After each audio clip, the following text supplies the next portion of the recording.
Hey, welcome back to RamZland. Today I want to show you the beautiful oxidation of sucrose by using barium chlorate. Check this out. All I'm using in this investigation is 18 molar sulfuric acid. I'm using just granulated sugar, barium chlorate, a graphite crucible on a ring stand, and a dropper.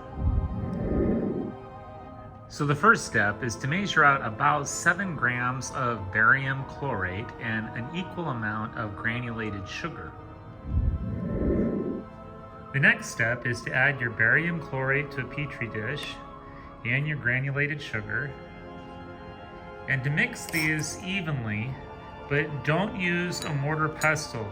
Slowly combine the crystals, but don't add too much pressure because they're sensitive to shock. You don't want to grind these, just evenly mix the granules together until you can't see the difference between the two. Just like that. Okay, now we're ready to start our reaction. We're going to add just a drop of 18 molar sulfuric acid to our mixture of barium chlorate and sugar. Here we go.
And after all of that sugar has been oxidized, you're left with this fluffy carbon.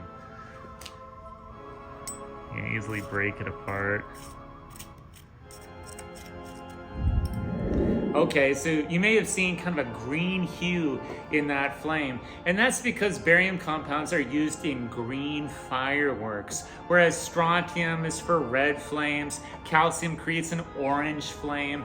If you remember, copper compounds create kind of a blue flame, but we use barium to create those bright green fireworks that you see. And that's because barium chlorate is such a strong oxidizer. It has 6 oxygen atoms per molecule. So as it decomposes, it has a lot of oxygen that's available to oxidize, in this case, the sucrose, which serves as the fuel. And so at the end of the reaction, all that you saw that was remaining was the decomposed sucrose, which was just decomposed carbon ash that was all black and kind of fluffy.